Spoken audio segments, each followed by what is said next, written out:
شام کے 5 بجے ہیں۔ السلام علیکم، یہ ریڈیو پاکستان ہے۔ رمیسہ قریشی سے خبریں سنیے۔ اہم خبروں کا خلاصہ۔ صدر مملکت نے آج اسلام آباد میں پارلیمنٹ کے مشترکہ اجلاس سے خطاب کرتے ہوئے پارلیمان پر زور دیا کہ اچھے نظم و نسق کے فروغ اور سیاسی و معاشی استحکام پر توجہ دی جائے۔ وزیر اعظم نے رمضان ریلیف پیکج سے متعلق آگاہی مہم پر نظر ثانی کی ہدایت کی ہے۔ وزیر خزانہ نے بیمہ کے شعبے کی حمایت کا عزم کا اظہار کیا ہے۔ مذہبی امور کے وزیر نے کہا ہے کہ عازمین حج کی سہولت کے لیے اقدامات حکومت کی اولین ترجیحات میں شامل ہیں۔ اور اب خبریں تفصیل کے ساتھ۔ صدر آصف علی زرداری نے ذاتی اور سیاسی اختلافات بالائے طاق رکھتے ہوئے معیشت کی بحالی، جمہوریت کے استحکام اور قانون کی حکمرانی قائم رکھنے کے لیے مل کر کام کرنے پر زور دیا ہے۔ انہوں نے آج نئے پارلیمانی سال کے آغاز پر پارلیمنٹ کے مشترکہ اجلاس سے خطاب کرتے ہوئے پارلیمان پر زور دیا کہ وہ اچھے نظم و نسق کے فروغ اور سیاسی اور معاشی استحکام پر توجہ دے۔ انہوں نے کہا کہ پارلیمنٹ سے عوام کی امیدیں وابستہ ہیں اور ہمیں ان توقعات پر پورا اترنا چاہیے۔ آصف علی زرداری نے ملک کو معاشی ترقی کی راہ پر گامزن کرنے کے لیے حکومت کی کاوشوں کی تعریف کی۔ انہوں نے کہا کہ ملک کے زر مبادلہ کے ذخائر اور براہ راست بیرونی سرمایہ کاری میں نمایاں اضافہ ہوا اور اسٹاک مارکیٹ بھی تاریخ کی بلند ترین سطح پر ہے۔ حکومت نے شرح سود میں بھی کمی کی ہے اور تمام دیگر اقتصادی اشاریے بہتری کا مثبت رجحان ظاہر کر رہے ہیں۔ وزیر اعظم شہباز شریف نے متعلقہ وزارتوں کو ہدایت کی ہے کہ وہ 20 ارب روپے مالیت کے رمضان ریلیف پیکج کو مزید مؤثر بنانے اور اس کی رسائی میں اضافے سے متعلق آگاہی مہم پر دوبارہ غور کے لیے نجی شعبے کے ساتھ مل بیٹھیں۔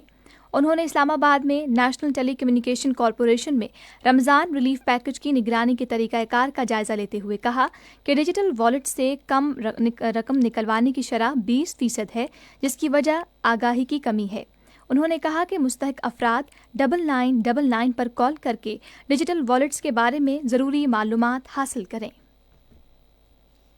وزیر خزانہ محمد اورنگزیب نے بیمہ کے شعبے میں نجی شعبے کی اہم سرمایہ کاری کے لیے صلاحیت کا اعتراف کرتے ہوئے اس کی حمایت کے عزم کا اعادہ کیا ہے۔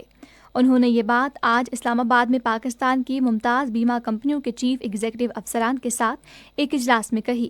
اجلاس میں بیمہ کے شعبے کی ترقی اور قومی معیشت خصوصاً صحت کے نظام پر اس کے اثرات، پاکستان سرمایہ کاری بانڈز میں سرمایہ کاری، سرمایہ کی منڈیوں اور طویل مدتی سرمایہ کاری متوقع پر غور کیا گیا۔ مذہبی امور کے وزیر سردار محمد یوسف نے عازمین حج کی سہولت کے لیے اقدامات کرنے کے عزم کا اظہار کیا ہے۔ انہوں نے ان خیالات کا اظہار آج اسلام آباد میں وزارت مذہبی امور کے فرائض سنبھالنے کے بعد حج تیاریوں کے حوالے سے بریفنگ کے دوران کیا۔ سردار محمد یوسف نے کہا کہ حجاج کرام اور زائرین کی فلاح و بہبود کے لیے اقدامات کرنا حکومت کی اولین ترجیحات میں شامل ہے۔ انفارمیشن گروپ کی سیکرٹری اطلاعات و نشریات امبرین جان کو گریڈ 22 میں ترقی دے دی گئی ہے۔ یہ فیصلہ نائب وزیر اعظم اور وزیر خارجہ محمد اسحاق ڈار کے زیر صدارت آج اسلام آباد میں اعلیٰ سطح کے اختیاراتی بورڈ کے اجلاس میں کیا گیا۔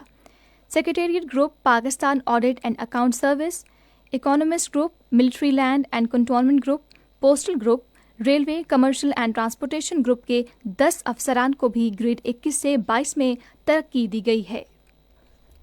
روس اور امریکہ نے شام میں بڑھتے ہوئے تشدد کے خاتمے کے لیے اقوام متحدہ کی سلامتی کونسل میں بند کمرے کے مشاورتی اجلاس کا مطالبہ کیا ہے۔ اقوام متحدہ میں روس کے پہلے نائب مستقل نمائندے دمتری پولیانسکی نے ایک بیان میں کہا کہ دونوں ممالک نے فوری طور پر اجلاس بلانے کی درخواست کی ہے، جو ڈنمارک کی سلامتی کونسل کی پریزیڈنسی کے تحت آج متوقع ہے۔ شمالی کوریا نے آج جنوب مغربی صوبے ہوانگے سے سمندر میں کئی بیلسٹک میزائل داغے۔ اور پاکستان اور جرمنی کی جونیئر ہاکی ٹیموں کے درمیان تیسرا میچ کل لاہور میں کھیلا جائے گا۔ جرمنی کو 4 میچوں کی فرینڈ شپ ہاکی سیریز میں 2-0 کی برتری حاصل ہے۔ اسی کے ساتھ خبریں ختم ہوئیں۔ مزید خبروں اور تجزیوں کے لیے